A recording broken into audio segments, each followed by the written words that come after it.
My interest in the Indian mounds stem from the discovery that these mounds are really remnants of the Nephilim, or the giants of the Bible.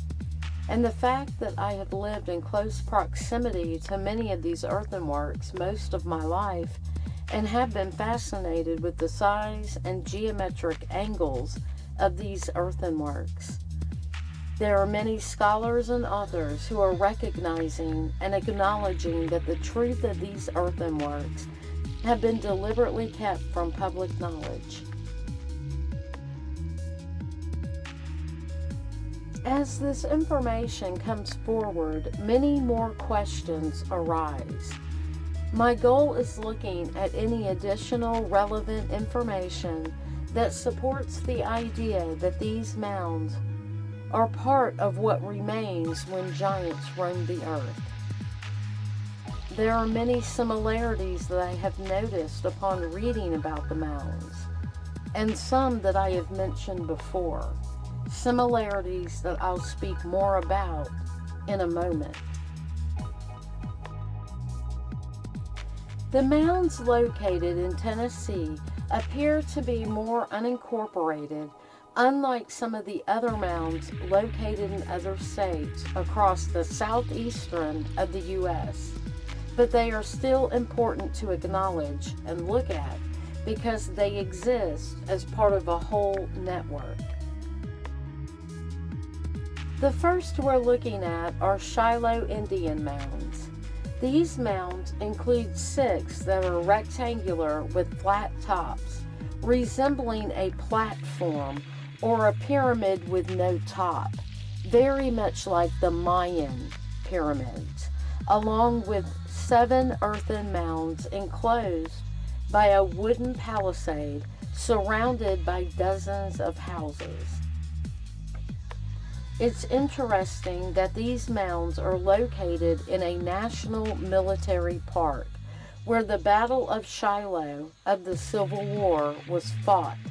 A lot of blood was spilled on these lands, on these grounds. And what do you think that exactly is? Something along the lines of a sacrifice? Why are most of these mounds in the southeast in close proximity to military bases or military national parks or prisons? What do all of these things have in common, I wonder? Once again, we see much speculation about what these earthenworks are with little definitive answers.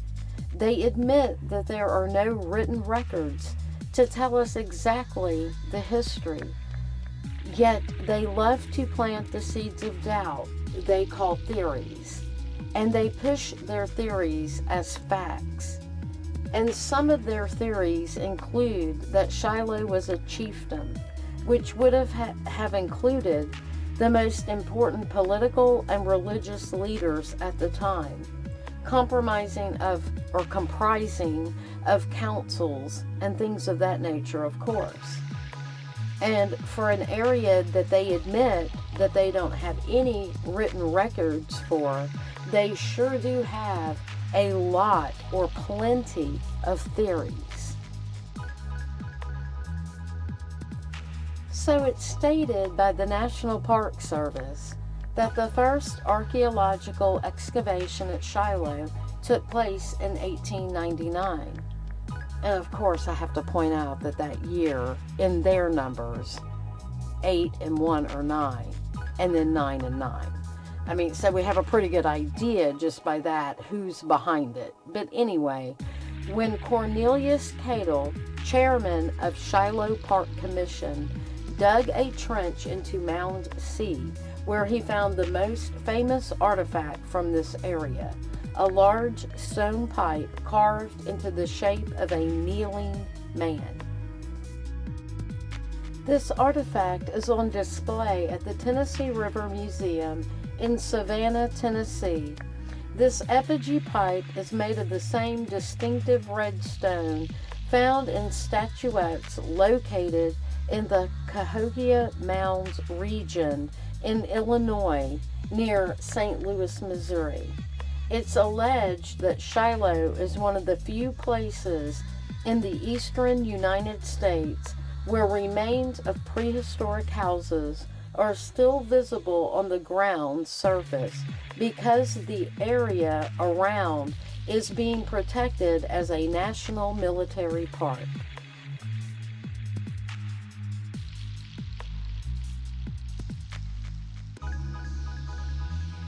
There is an area called Indian Mound, Tennessee, which is an unincorporated area of Stewart County. Interestingly, Dover, which is a city in the same county, is the location of Fort Donelson, which is also a national cemetery, which seems to follow the pattern of things in proximity to indicated Indian mounds.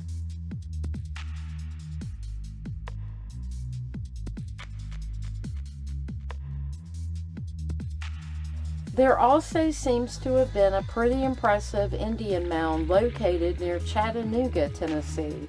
And the story goes the Chickamauga Mound located there got a new name and face in 2012, at least according to the Chattanooga Times Free Press. And a spokeswoman for the Division of Archaeology in the Tennessee Department of Environment and Conservation said there are over 900 mound sites recorded to date across Tennessee. This report also states that 2 archaeologists and some others interested in the mounds celebrated Sacred Sites Day at this mound location during the summer equinox of June 20th, 2012. So who do we know that celebrate equinoxes? Who celebrates equinoxes at actual mound locations performing rituals?